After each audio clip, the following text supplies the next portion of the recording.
Hey, what's up, people? Welcome to my review of the Dune franchise.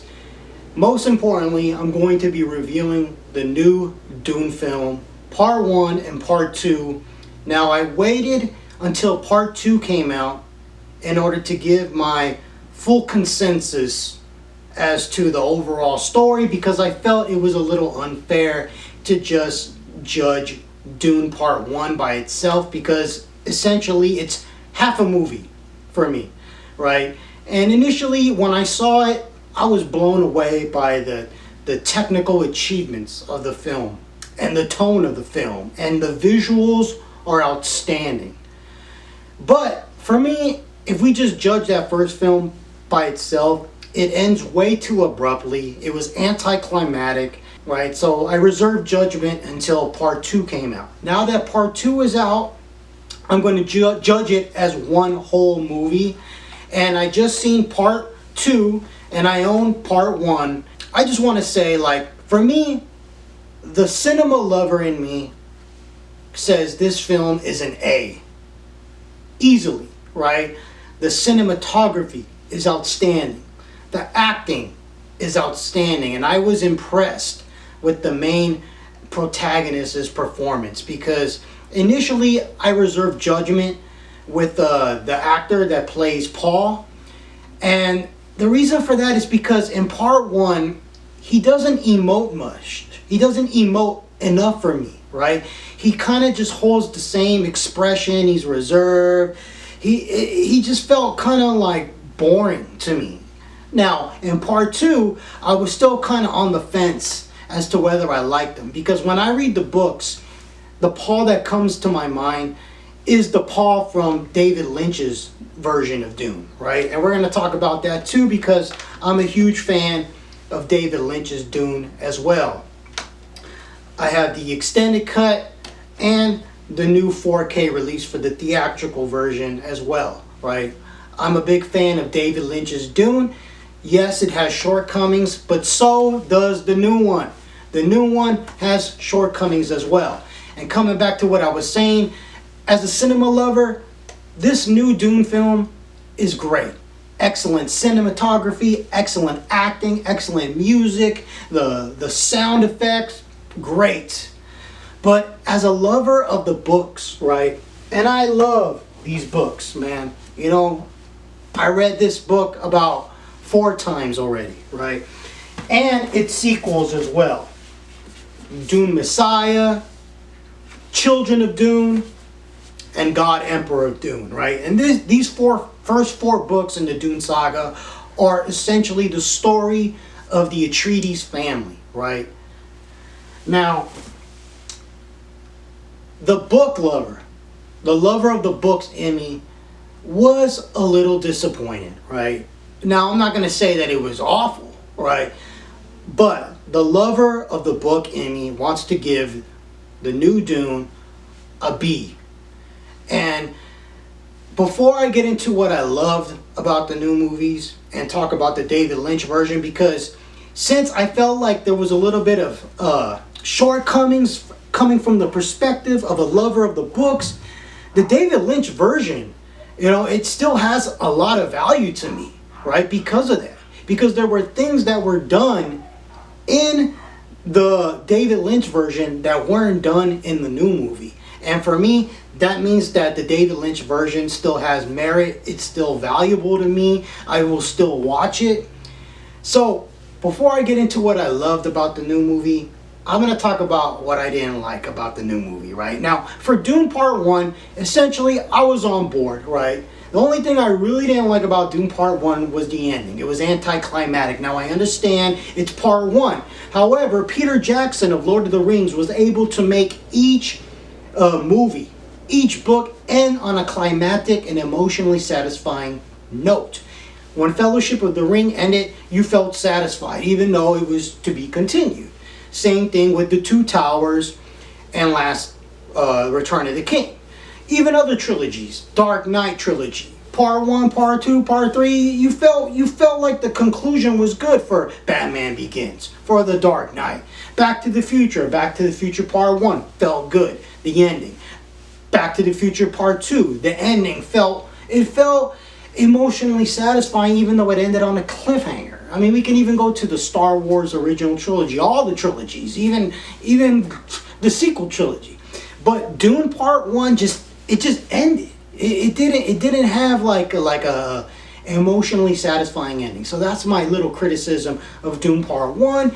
And then also another thing about these new Dune films, even though they're directed in such an outstanding way, and as far as technical aspects of the film, they're outstanding, they cut out so much material from the books. So much.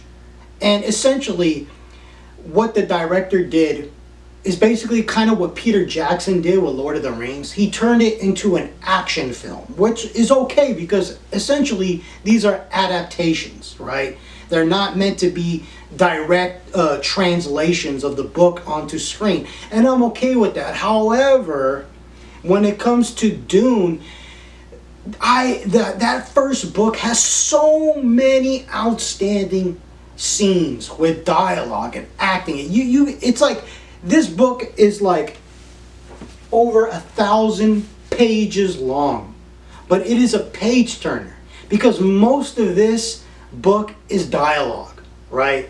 There's not as much descriptive paragraphs as there is dialogue. It almost comes across like a play, right? And there's so many scenes that were cut and so many characters that could have shined, and it was glossed over, right? Especially with the villain, the Baron. In the book, the Baron is a full-fledged character, right? But in the new Dune films, it's like almost like he's just like a mascot for evil. I think if you were to take up all the lines of dialogue that the Baron had for both films, it would be like maybe like 20 lines. How much screen time did the Baron have if you combine both 3-hour movies? Like 5 minutes? I mean, and that to me is really unfortunate, right? Because in the books, this guy was a clever, conniving, evil motherfucker, man. Even though he was depraved, he was not just like, bleh, bleh, bleh, bleh. I mean, that's not to say that I don't appreciate the depiction in the new films, but it's a missed opportunity, in my opinion. Now, if we want to compare to the Baron's performance in the David Lynch film, honestly, I like that version of the Baron better. I like the Baron better in the sci-fi miniseries, which is probably the most accurate to the books, right? So just so you folks know, there is a Sci-Fi Channel miniseries of Dune, right? Now it's low budget, but it has its merits as well. Now, those are the things that I kind of didn't like about Part 1, but essentially Part 1 was awesome. It was just the ending I didn't like, and just this feeling that they cut out so much development, character development, right? It's like reading the book on fast forward, right? And just skipping over hella stuff, right? However, now coming to Part 2, which I just seen. Part 2 does incorporate a little bit of Part 1 into, not Part 1, but like the first half of the book. Some of the things that Part 1 skipped over into Part 2, namely the Emperor and the Princess. So I appreciated that. It's still glossed over. There's still lots of scenes cut out. There's still tons of dialogue cut out. But now I'm going to rant a little bit. I'm going to rant. So right now you are going to listen to the fan of the books. When it comes to the new movie, I have to say, the one thing that really got under my skin, there was two things that I didn't like about the new movie, right? The first thing that really got under my skin was the depiction of the character Chani, played by Zendaya. Chani is so fucking annoying in this movie. They totally changed her character. I don't know who the hell that is on screen, but that is not Chani, right? Instead of Chani, we get this character that is just like she's a nag. She's just like nags and complains and lectures, and it just irritated the shit out of me because Chani in the books was a believer. She was a believer, and in the movie it's like they create this division. Oh, so you have the fundamentalists, and then you have like the non-believers, which is total bullshit. I read this book like 3 times, and unless I have Alzheimer's, I don't remember that being in the book. Like, the Fremen believed in the prophecy, right, that the Bene Gesserits invented. Having half of them not believe in it and half of them believe in it totally undermines the power of the Bene Gesserit witches, right? I mean, in the books they have this power that is just like unfathomable. But now you have some of the Fremen that know the prophecy was fabricated by them.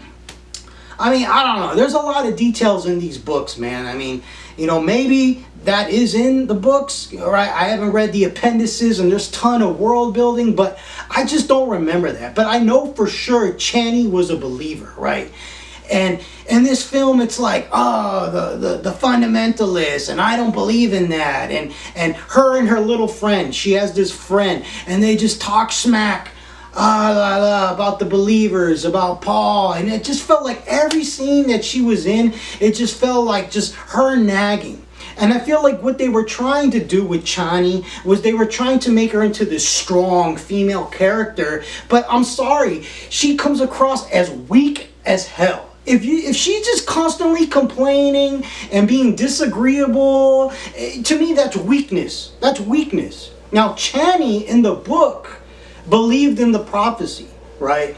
And she had this arc where she got pregnant by Paul and their baby died, right, in battle. That didn't happen in this movie. That didn't happen, and I was really disappointed in that, right? So she and Paul had a child. The baby died in battle, and then Paul took this with him in the final act when he goes in there and in the final battle, right? But they never had a kid, right? Instead, we have this defiant, disagreeable Chani that's like, I don't believe in the prophecy, and screw the fundamentalists, and I'm just like, and it's like, it just felt like every 5 minutes she had something snarky to say. And I just thought it was bullshit. And it just came across as forced.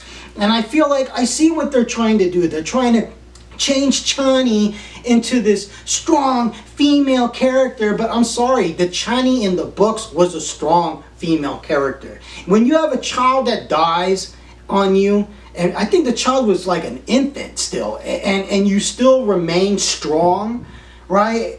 That's strength, right? But here it's like Chani, played by Zendaya, was just a nag, man. Every time she came on, I was just like, shut up. And when her friend died, and this friend, Chani's friend, is not in the books. This was made up. This is just bullshit made up for the movie. When she died, I felt elated, right? Because she was so annoying. It's like, to me, the Fremen are supposed to be united. I just didn't appreciate that at all, right? So that's my first thing that I dislike about the new movie, right? Chani sucks. Can't stand her at all. Now, the second thing that I disliked about this movie was how they changed the ending. I was so looking forward to seeing little Alia, or is it Aaliyah? Paul's sister, right?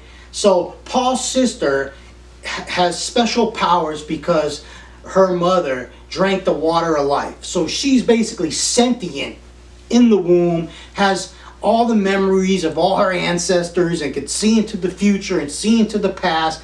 So when she's born, I'm talking she's 2-3 years old, she's talking intellectually like a wise old woman that's been around for thousands of years, right?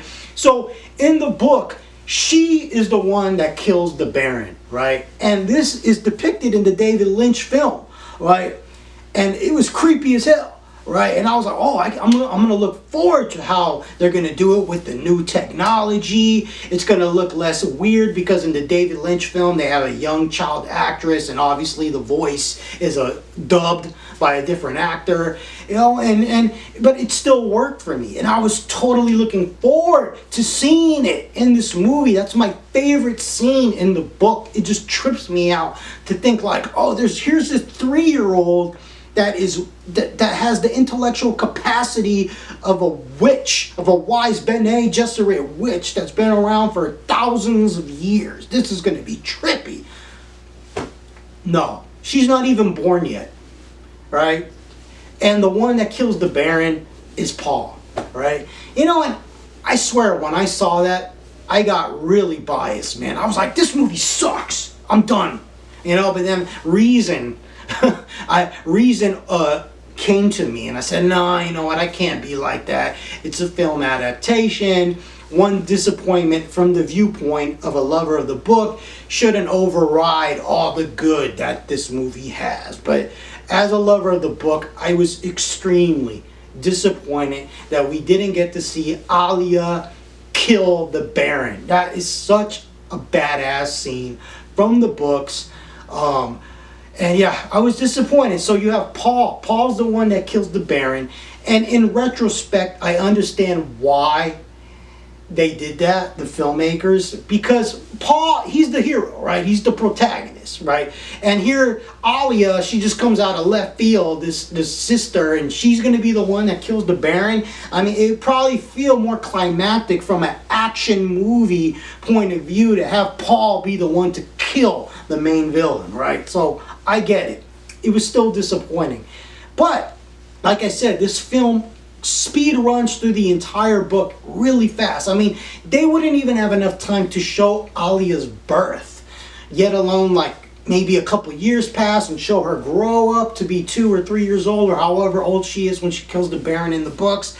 So I get it, right? I mean, essentially, you could have made a part 3 just for the first book alone, right? And you know what? When it comes to Dune, if you want, I think if it's going to be done impeccably, the translation from book to screen, it has to be a TV show like Game of Thrones, right?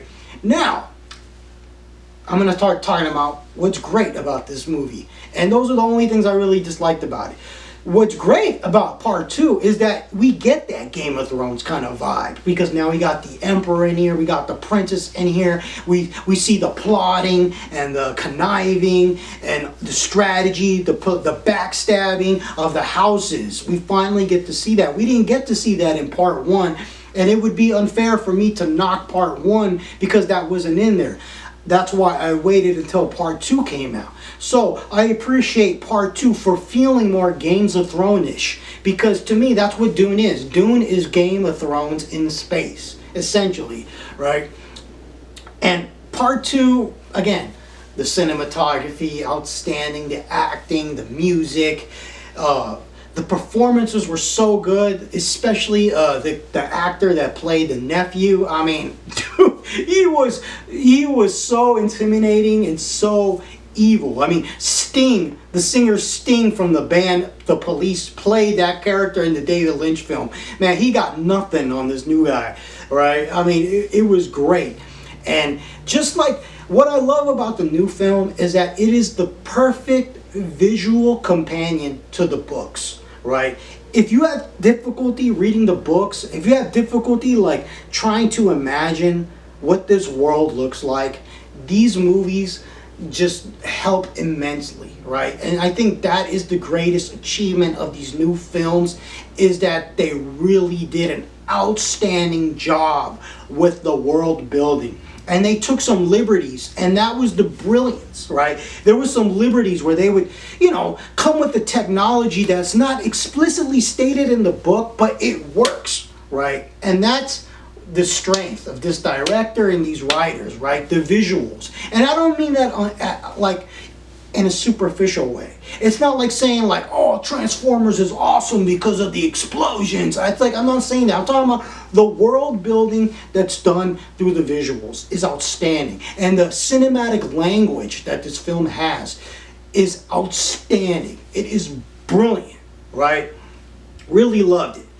Now, talking about the David Lynch version, I love how each film kind of it just illustrates the personality of each director, right?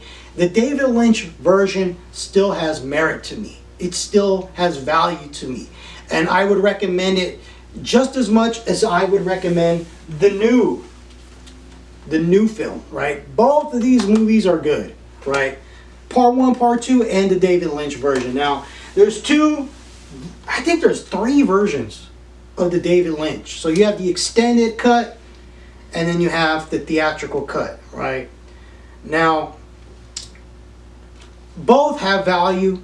Unfortunately, it's really stupid. The extended cut cuts out some great scenes from the theatrical cut.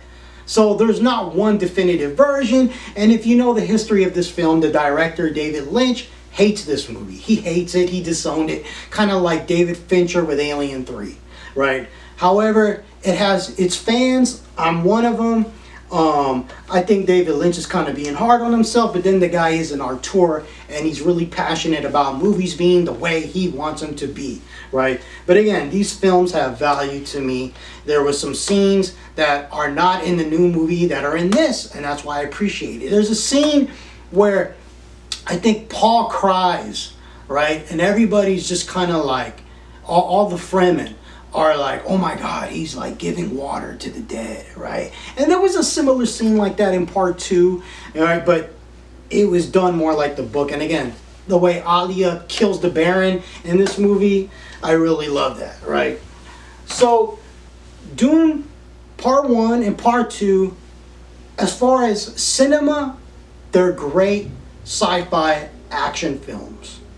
But as a lover of the books, there's some shortcomings, right?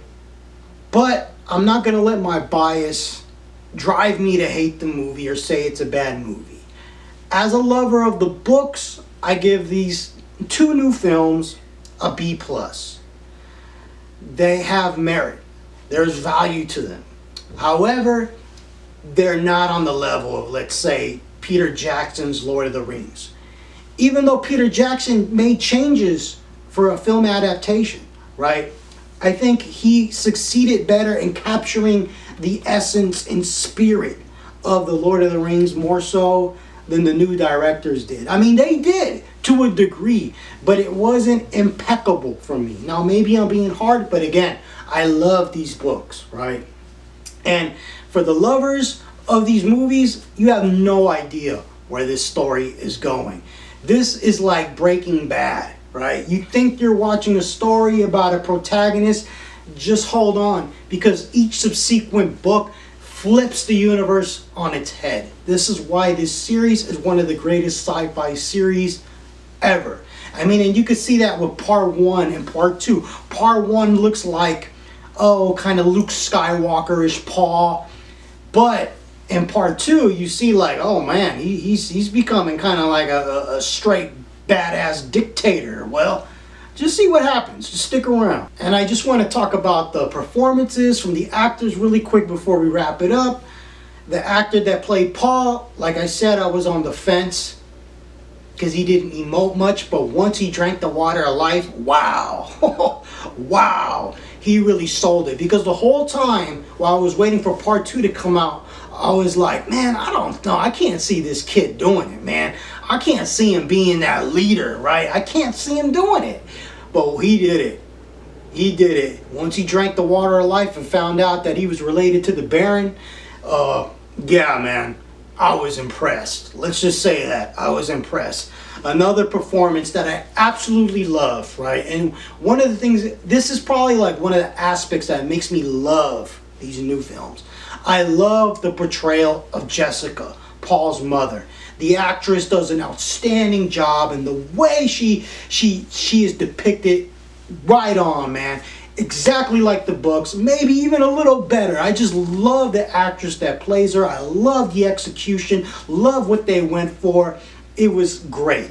The Duke, played by Oscar Isaac, great performances. You know, and the actor that played the Baron, he was great, but he barely had any lines, man. Like, he could have shined, because that guy is a great actor. But instead, they kind of went with this, like, I'm a monster kind of thing, instead of making him a full-fledged character with wit and dialogue. And you know, they focused a little bit too much on the depravity of him.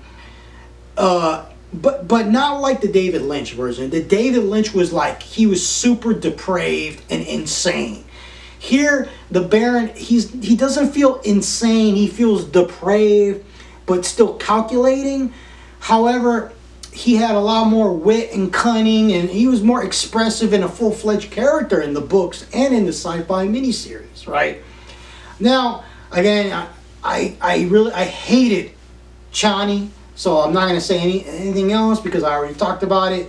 I'm sorry for the fans of Zendaya. I just thought it was terrible, and that's not a critique of Zendaya. It's more a critique of the writing of the character. You know, and everybody else. I mean, Jason Momoa, who played Idaho in the first movie, he was okay. I really want to see, not to get spoiler alert. But when they bring that character back in Dune Messiah, I don't know if this guy could play what he has to play. We'll see, right? The actors that played the nephews of the Baron, outstanding. They did a great job, right? I'm trying to think who else. Oh, the leader of the Fremen, that dude did an outstanding job. Really, really good job. And then, yeah, I mean, just overall, the casting was great. No problem with the casting. The only character that I really hated was Chani, because she's nothing like she was in the books. Now, I just want to comment a little bit about the David Lynch version of Dune.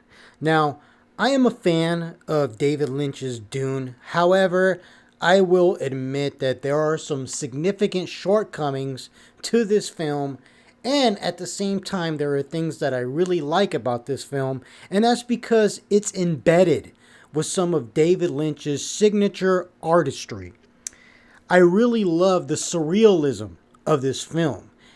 David Lynch takes a surrealist approach, especially when it comes to certain themes that he conveys, like when Paul inhales the spice, and I just love the way that he uses surrealism to make it just creates this trippy effect. Some segments in this film feel like a total acid trip.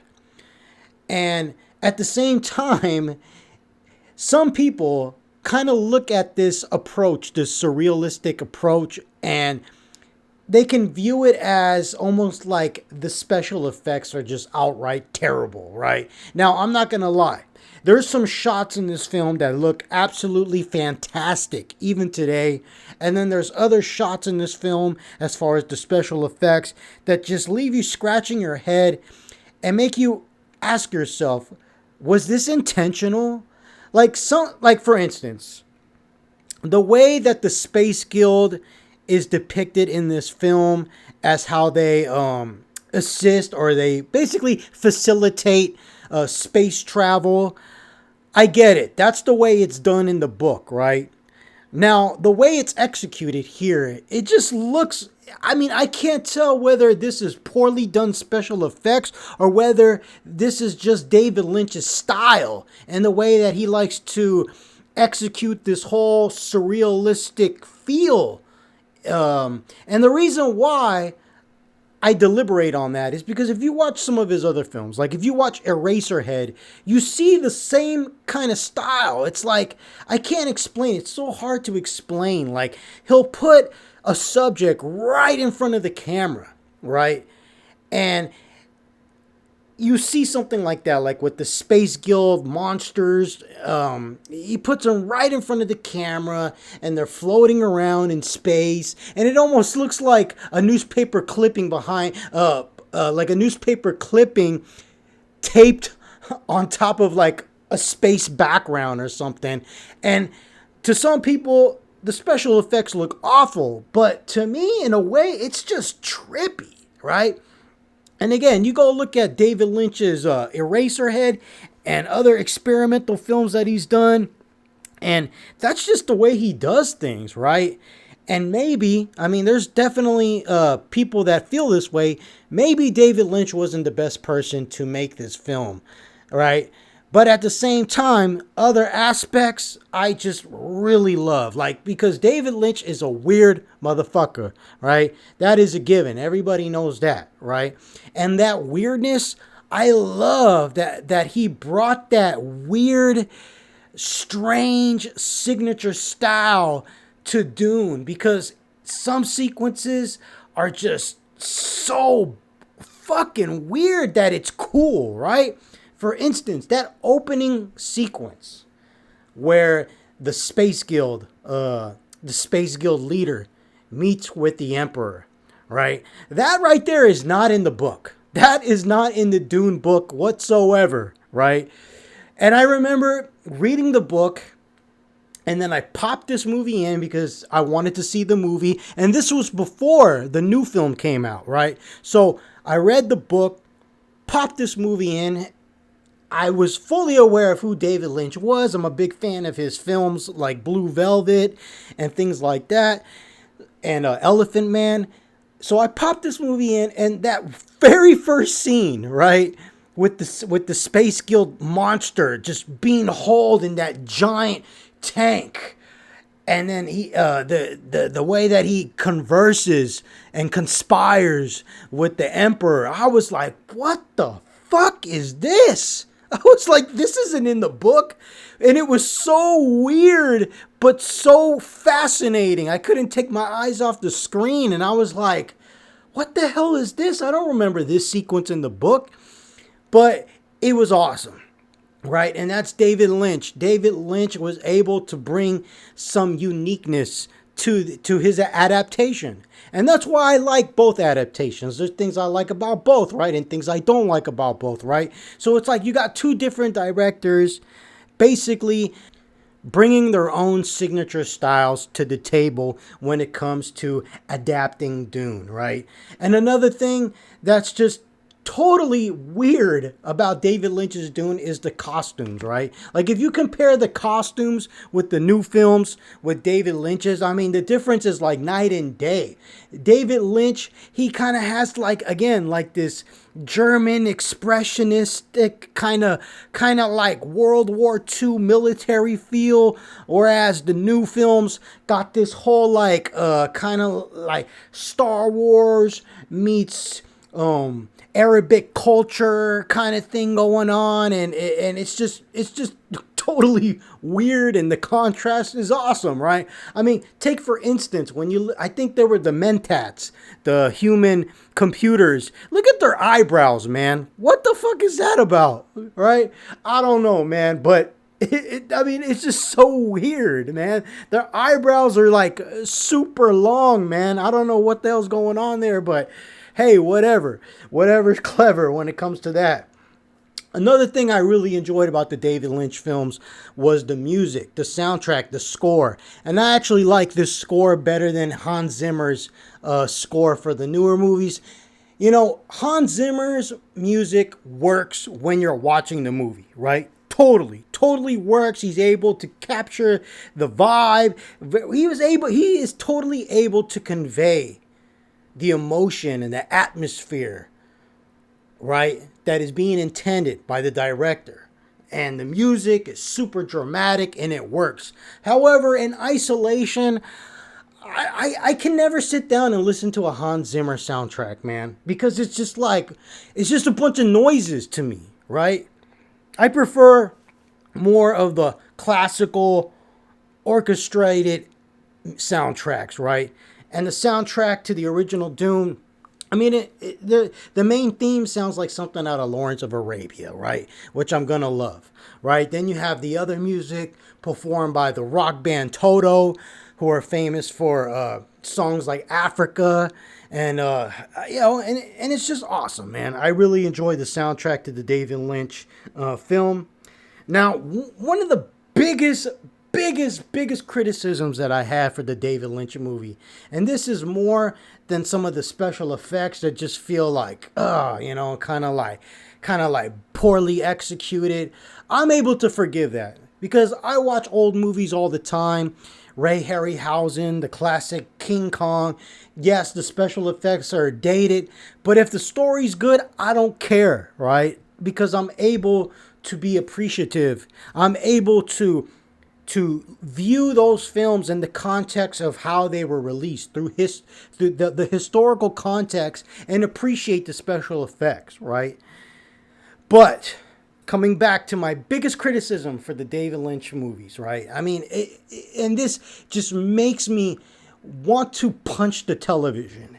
And that is there's too much exposition through fucking dialogue, especially the fucking voiceovers. It drives me insane, right?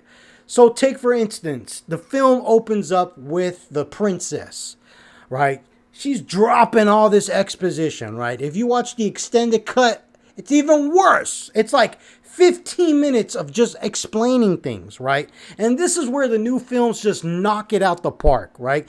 We don't need you to sit there and explain things to me, right? Why don't you show it to me instead of telling me? Show it to me, right? And that's one of the best things about the new films. You hit the ground running. Just throw me into this world and I'll be able to figure it out, right? But David Lynch poorly chose to do all this exposition through dialogue, right? And the princess is explaining all this stuff. And, it would have been fine if you had maybe chopped it off by maybe maybe chop off 30% of what she's saying. And it would have been fine. Like, I'm okay with a little voiceover opening to the film. However, all throughout the film, numerous characters, not just the protagonist, have voiceovers, right? So, there's plenty of film noir movies out there that have voiceovers, right? And it works for me because it's the main character, you're hearing their thoughts, no problem, right? But in this film, I feel like every single character has a voiceover, right? And sometimes it is just absolutely not necessary to the point of absurdity, right? Like sometimes I guess you want to say David Lynch or whatever, the writers have the characters do a voiceover in order to explain like what they're thinking. But my opinion is this: I don't need to hear a voiceover to hear what you're thinking all the time. That's the point of acting. Why don't you just emote? Why don't you give me a facial expression? Perfect example. I think it's when the Duke and Paul and the doctor, the Fremen doctor, they're going to see the spice factory or whatever in the middle of the desert, and then the worm comes, and then Duke takes it upon himself to rescue the workers, and then the doctor's like, oh my God, the Duke he's something. He cared more about the workers than the spice. And then he deliberates whether he's a good man and whether he can be trusted, etc., etc. Well, that deliberation, right? Instead of like the actor who is famous actor Max von Sydow or whatever, I'm terrible with pronouncing names sometimes, but whatever. He's a famous Swedish actor, right? He's looking at the Duke right after the Duke saved the Fremen or saved the workers, right? And basically abandoned the spice to the worms. And then he's just like looking at him, and then you hear this voiceover like, he cares more about the workers than he did the spice. Can it be? Or something along those lines. And for me, it's just a total eye-rolling moment where it's like, dude, you could have conveyed that through acting. Like, can't you just look at him and give me a facial expression that can convey to the audience that you are really blown away by the fact that the Duke he basically valued the lives of the men over the spice? I mean, that's the whole point of acting, right? Emote for me. Don't give me a voiceover. And this whole voiceover thing is all throughout the movie. Every single character has a voiceover, voiceover, voiceover, voiceover, voiceover. And I'm just like, oh my God, dude. Like, why don't you just write a scene or act or something? Not every single character needs to have a voiceover. If it was just Paul, okay. Paul, he's the main protagonist. He can have a voiceover. But every single character at this point has a voiceover in this movie, and it's very annoying, right? Now, again, coming back to the special effects in this film, like one thing that is just, I just scratch my head. I don't know if I should be laughing because it's so badly executed, or if it's just David Lynch trying to be weird, and it's just his weird, unorthodox style. And a great example of this is the shields. Like, I know for the people that have seen the new movie, right? When the characters fight, they turn on shields. So they got suits and they throw on a shield, and they basically have this shield protecting their body, right? And it's executed very well as far as special effects, right? And the fighting. But in this film, you gotta see it to believe it, man. The way they turn their shields on, it's like, what the hell? You got this like this old school 1980s 3D kind of blocky cube effect going on, and our characters look like blocks, right? Like just fighting among each other. And it's just weird. It just looks so weird. And again, it's like I can't figure out if I'm supposed to look at it as just weird or just terrible special effects. I don't know. I watched this movie and I'm just like, okay, sure, whatever. Those are the shields. Fucking weird shit, man, going on here, man. But I mean, it's hard to believe that this film came out after the original Star Wars trilogy, or maybe it came in between Return of the Jedi and Empire Strikes Back, but it definitely came out after the first one and Empire Strikes Back, I believe. And I don't know, man. I think the special effects could have been better, right? But yet, at the same time, there are some shots that look absolutely breathtaking, right? It's almost as if for every good shot, there's a bad shot, or a questionable shot, or a special effect that leaves you scratching your head, asking yourself, was this intentional? Was this aesthetic actually intentional? And that may be the charm. One of the charms of this movie is that it's just so weird. It's just so strange. The special effects, the costumes, some of the scenes. I mean, especially the Baron, man. Let's talk about the Baron. Now, for those who love the new movie, hey, man, the new movie's great. But when it comes to the Baron in the David Lynch film takes a complete dump on the Baron in the new film. Why is that? Because the Baron in the David Lynch film actually has dialogue, actually is a character, actually has scenes where he acts. I mean, he actually has scenes. The Baron in the new movie is just like 30-second scene, next, 30-second scene, next. I mean, that's how I felt. I felt like we saw the Baron every 20 minutes, and when we saw him, he was on the screen for like 1 minute at the most, right? You never got to see actual scenes with him, right? But in this movie, he is absolutely insane and depraved, right? I mean, it is scary. This Baron is scary, right? This Baron is horrific. This Baron is disturbing. I mean, he is a cold-blooded killer. He is a glutton. He is a killer. I mean, killing is just, it's like eating for him, right? I mean, it's just insane, right? And the way the Harkonnens are depicted in this film, it's just disgusting. I feel like the Harkonnens in the new film, they were depicted as like violent, genocidal maniacs, right? But in this film, they're just depicted as depraved and just disgusting. I mean, the torturing and all that. And when they I forgot. I don't remember. I think it was the Mentat. Yeah, the Mentat. The Atreides Mentat, that the human computer that the Harkonnens capture. This torture device, and this is what I'm talking about. David Lynch is a weird motherfucker, man. This shit is not in the book. This is David Lynch. They bring out like this weird torture device, and it has like a cat. I don't know if the cat was taped with a rat or sewed together with a rat, and the Baron told him that he had to milk this cat in order to survive or something. And I was like, what the fuck is this, man? Like, this is not in the book, man. This is David Lynch's depravity or artistry, I should rather say, on screen right here. But yeah, the Baron is just insane. And there's some great scenes, right? And that's why I say I prefer this Baron easily any day over the new Baron in the new movies, right?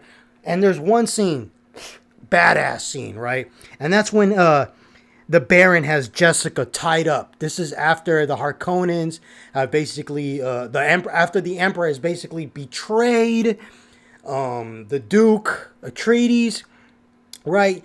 The Space Guild are conspiring with the Emperor, and it's a whole setup. And then the Baron has Jessica tied up, and then he's just like looming over, and he's just like, I just want to spit in your face, just a little spittle, and then he just like drools on her face and spits on her face, and it's just like nasty and disgusting. And then that's when the Duke Atreides tries to poison him or kill him with the tooth, and then like the Baron, he's just like, I'm alive.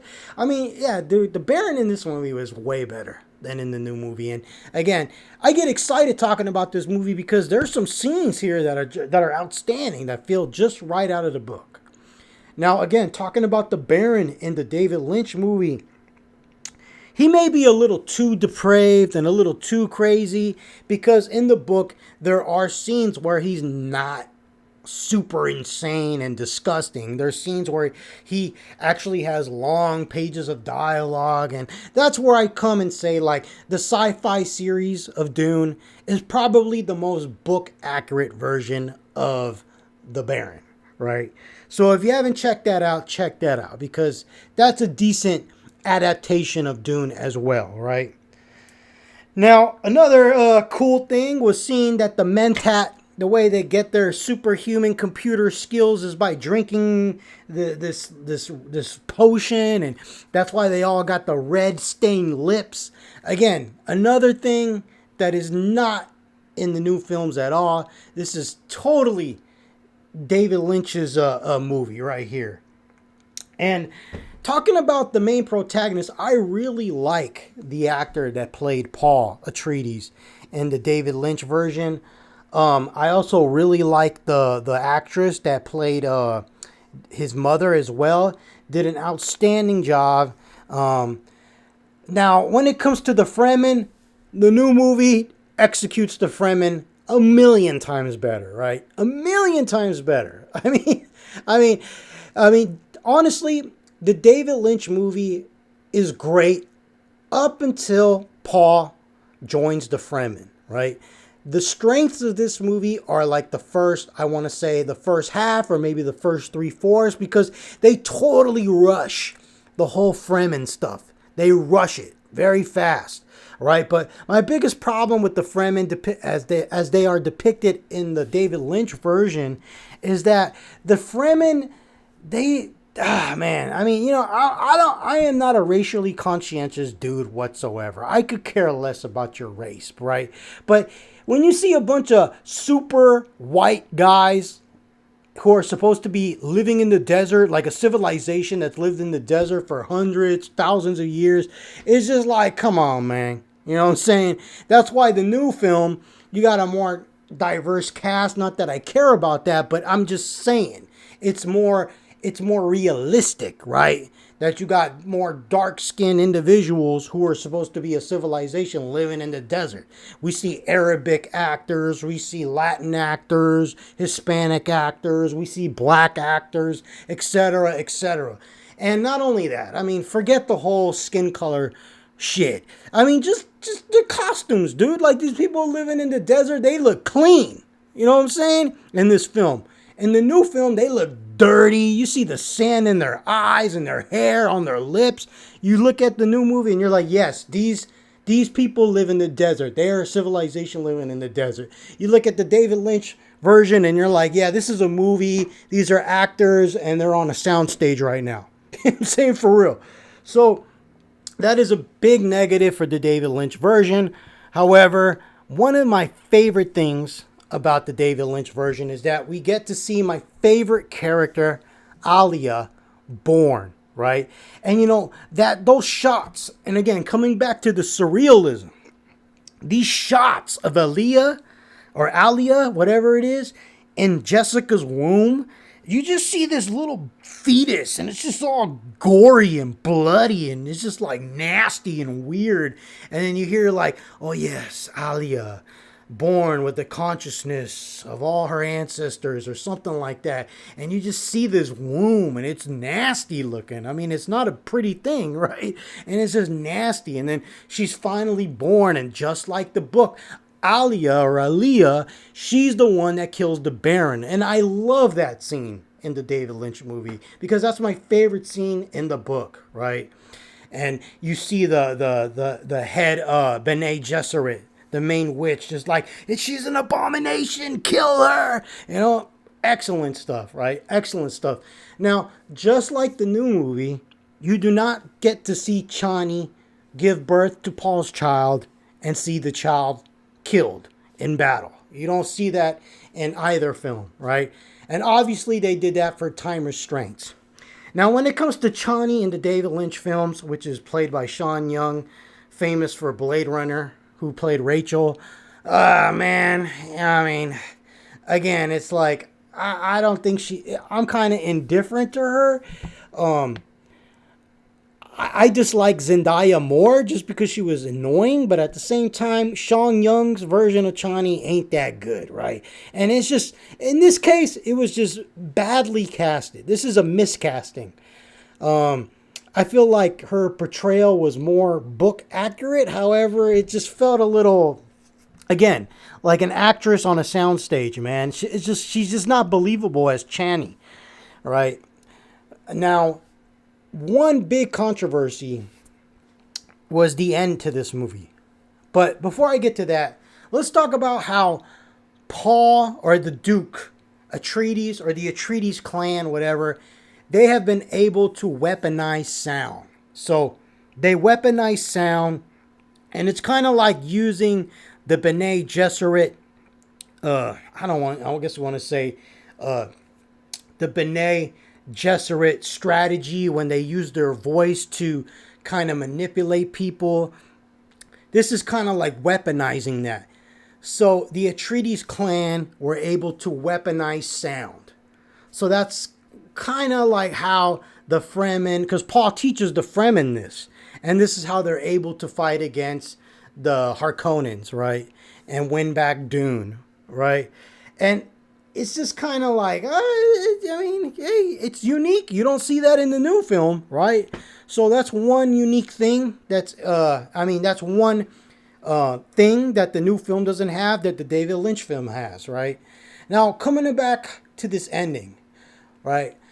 Now, ultimately, when it comes to the ending, even though I was a little unhappy with the ending to the new film because it didn't follow the book, as far as a cinema lover, sitting back, I want to say that the new film's ending is more book accurate as far as the sentiment that is being conveyed, right? Paul, you can see it. Paul, this isn't a story about Luke Skywalker, man. This isn't a coming of age, rite of passage story. You see Paul, he's kind of becoming a little bit of a dictator here, right? I mean, he's waging war on the Empire, right? He's declared himself the new emperor, and he's waging war on any planet or house that disagrees with him. And that's how the new movie ends, right? The David Lynch version ends with this. It's like the David Lynch version ends with Paul literally kind of being like Jesus, right? So instead of this whole prophecy of Paul being implanted by the Bene Gesserit, in the David Lynch version, all of a sudden, Paul is able to make it rain on Dune. Like, I don't know how the hell he's able to do this shit. He just like, it just happens. It's like magic, right? And then it's just like, what the fuck? So is he Jesus? Is he space Jesus? He can make it rain? Like this isn't self-fulfilled prophecy or prophecy that was implanted by the Bene Gesserit. Now we're taking it one step and actually saying like, yes, he is the prophet. He is the Messiah. He is the chosen one. It's not just a fabrication of the Bene Gesserit, right? And that's not in the book at all. Like, right, Paul making it rain on Dune just by just willing it to rain or whatever. That's not in the book, man. So that's how the David Lynch version ends. I mean, on the surface level, it feels good, right? It feels like a good ending. It's raining. You got the music playing. Paul's there. He's having a moment of glory, and that's how the movie ends, right? But as a reader of the book, a lover of the book, you're like, what the hell is, like, what? Like, okay, I guess.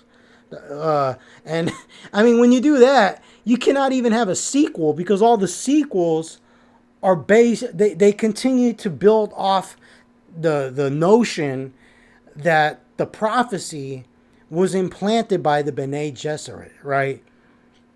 And yeah, so in a nutshell, that's how I feel about the David Lynch movie. I recommend both, right? I like both versions, right? But the David Lynch definitely has its shortcomings, but at the same time, it has its strengths. But at the end of the day, I look forward to any sequels that will come from these new films. Simply because, they didn't do what David Lynch did. It didn't rain. It's like Paul isn't a god or isn't a prophet or isn't a Messiah, right? It's all based off what was implanted by the Bene Gesserit in the minds of the Fremen, this prophecy that was fabricated, right? And yeah, it may be coming to fruition because Paul drank the water of life and he survived and now he has these special powers, right? But again, I think the David Lynch movie took it a step way too far with having Paul make it rain. So, there you have it. That's my review and analysis of the Dune series, right? Dune Part 1 and Part 2. If you haven't read the books, they're going to be A movies, A+ movies, right? Maybe A-, right? If you had read the books, B. Solid B. There's shortcomings, but there's still tons to appreciate, right? The David Lynch movie still has a lot of value. No way do these new movies make it feel like, oh, toss that old movie into the bin. No way. No way. There's still a lot of value to the David Lynch film. And if you haven't seen that film and you really are finding yourself like, I like Dune. I like Dune. This is stuff. I may want to read the books. If you haven't read the books and you're curious about reading the books, check out the David Lynch version. Check out both versions. Check out the theatrical cut. Check out the extended cut. Just submerge yourself in Dune.